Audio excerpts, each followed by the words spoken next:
Hey there, how's it going everyone? Welcome back, Plant Abundance here. This video is part 3 of a video series I'm putting together on tree stump removal. If you happen to miss part 1 and 2, I'll drop some links below this video in the description box so you can go start there. Also put a card right here, so go start at the beginning and follow through the entire process. Thank you.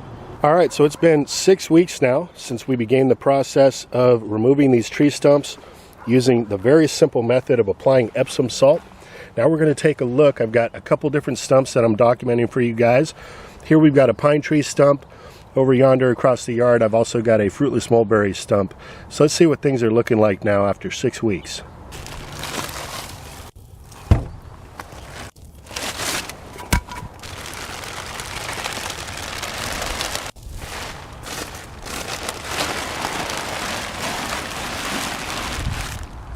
So as you can see, we still have plenty of Epsom salt around the stump, on top of the stump. You can see where it's already drawn out quite a bit of the moisture and the sap from the stump. So it's definitely taking an effect, which is good news.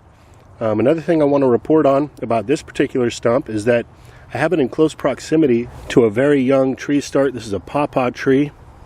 And as you can see, it's flushing out new growth, which is good news, not just because we're growing another tree, but because it's only about 1.5 feet or so from the stump with all the Epsom salt.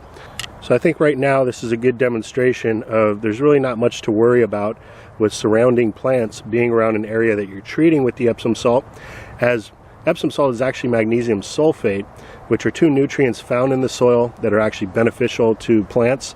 So any leaching or seeping of those nutrients to the surrounding plants aren't having a detrimental effect.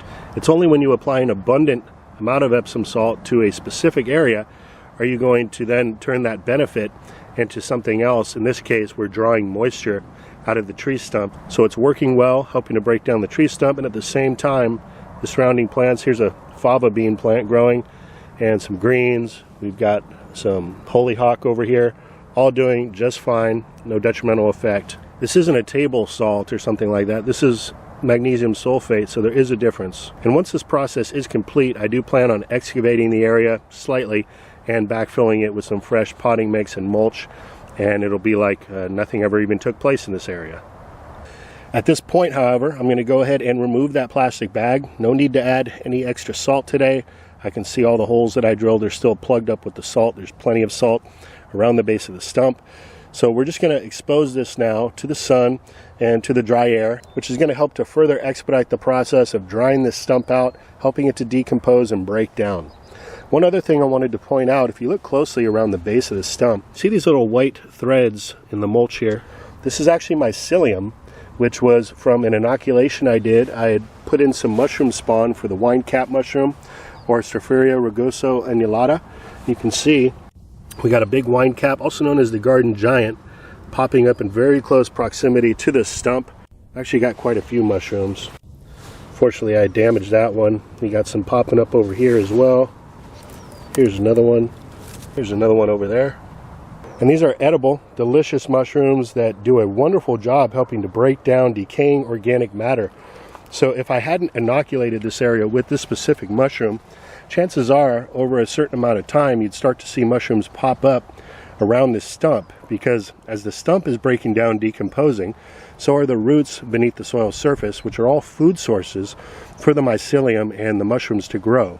Alright, so I'm going to get this bag out of here. We no longer need it now to protect this stump from any potential rains. We got dry weather for the foreseeable future, and we just wanted to protect the Epsom salt from completely getting washed away. We did add some initial moisture to help those salts to dissolve into the stump and around the base, but at this point now we're just going to expose it to the elements and help it to break down even quicker. So I'm not going to be doing anything else to this stump today. I'm going to let time do its magic. That's what this is all about. This is a slow process, but one that is very low cost and very easy to perform. Anyone can do this. So let's go check out the other stump now. Alright, so over here we've got the fruitless mulberry tree stump. And this was treated with the Epsom salt just a few days prior to the pine tree.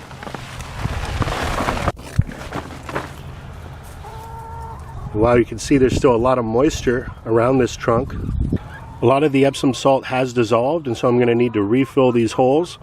So that's what I'm going to do now. Just going to refill everything with the Epsom salt, and then just like with the other stump, I'm going to leave this now uncovered to further be exposed to the elements, the sun, and help this trunk to now fully dry out.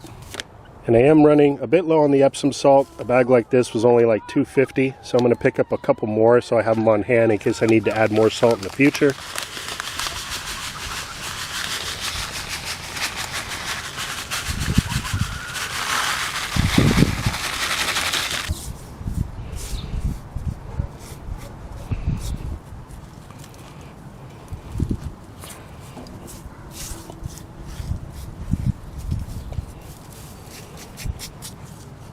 So I got most of those holes now filled back up to the brim. I'm going to go get some more Epsom salt and finish this up a little later. But that's the update for now. Basically just uncovering these stumps. Wanted to talk a bit about mycelium and mushrooms and how they can aid in helping to break down a tree stump.